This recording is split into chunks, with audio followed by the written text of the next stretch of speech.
ఒక ఒక medium range హీరోని ఒక పాన్ ఇండియాకి పరిచయం చేసి ప్రపంచానికి ఈరోజు ఒక పెద్ద కటౌట్ని నిలబెట్టారు ఆయన. ది రాజాసాబ్ ఈవెంట్లో దర్శకుడు మారుతి చేసిన వ్యాఖ్యలు ఇప్పుడు సోషల్ మీడియాలో హాట్ టాపిక్గా మారాయి. ప్రభాస్ గ్లోబల్ స్టార్డమ్కి రాజమౌళి కారణమని పొగిడే క్రమంలో బాహుబలికి ముందు ప్రభాస్ ఒక మీడియం రేంజ్ హీరో అని సంబోధించడం రెబల్ స్టార్ ఫ్యాన్స్కు ఆగ్రహం తెప్పించింది. ఒక దర్శకుడిగా రాజమౌళి గొప్పతనాన్ని ఎలివేట్ చేసే ఉద్దేశంతో మారుతి మాట్లాడిన ఆ సందర్భంలో వాడిన పదజాలం మాత్రం ప్రభాస్ గత ఇమేజ్ను తక్కువ చేసినట్లుగా అనిపించిందని ప్రధాన విమర్శ.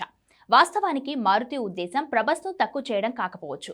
ప్రభాస్ మార్కెట్ను తెలుగు రాష్ట్రాల నుంచి పాన్ ఇండియా స్థాయికి ఆపై గ్లోబల్ స్థాయికి తీసుకువెళ్లడంలో బాహుబలి పాత్ర ఎంత కీలకమో చెప్పే ప్రయత్నం చేశాడు. అయితే ఆ ఫ్లోలో వాడిన మీడియం రేంజ్ అనే పదం ఫ్యాన్స్కు రుచించడం లేదు.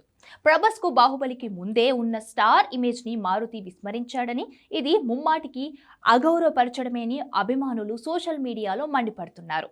ప్రభాస్ అభిమానుల వాదనలోనూ బలమైన పాయింట్ ఉంది. బాహుబలి రాకముందే ప్రభాస్ టాలీవుడ్లో టాప్ టైర్ హీరో.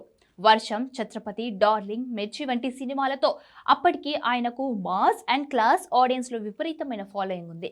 ముఖ్యంగా మిర్చి సినిమాతో అప్పటి మార్కెట్ లెక్కలను తిరగరాసిన ప్రభాస్ను కేవలం ఒక రీజనల్ మార్కెట్ పరిధిని బేస్ చేసుకుని మీడియం రేంజ్ అనడం ఆయన కెరీర్ గ్రాఫ్ను తప్పుగా అంచనా వేయడమే అవుతుందని సినీ విశ్లేషకులు కూడా అంటున్నారు.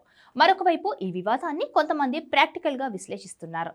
ఇక్కడ మారుతి వాడిన రేంజ్ అనే పదాన్ని నటుడిగా ప్రభాస్ స్థాయికి కాకుండా అప్పటి సినిమా బాక్సాఫీస్ పరిధికి ఆపాదించుకోవాలని సూచిస్తున్నారు. బాహుబలికి ముందు టాలీవుడ్ మార్కెట్ 100 కోట్లలో లేదు.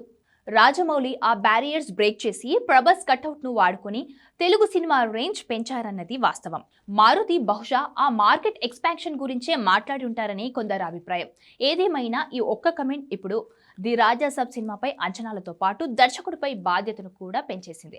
ప్రభాస్ను వింటేజ్ లుక్లో ఫ్యాన్స్ కోరుకునే విధంగా ఎంటర్టైనింగ్గా చూపిస్తానని మాటిచ్చిన మారుతి ఇప్పుడు ఈ వివాదాన్ని దాటుకొని సినిమాతోనే సమాధానం చెప్పాల్సి ఉంది. మాటల్లో వచ్చిన ఈ తేడాను తెరపై ప్రభాస్ను చూపించే విధానంతో సరిచూసుకుంటాడో లేదో చూడాలి. మౌళి గారికి ప్రతి డైరెక్టరు చాలా చాలా చాలా రుణపడి ఉన్నాం.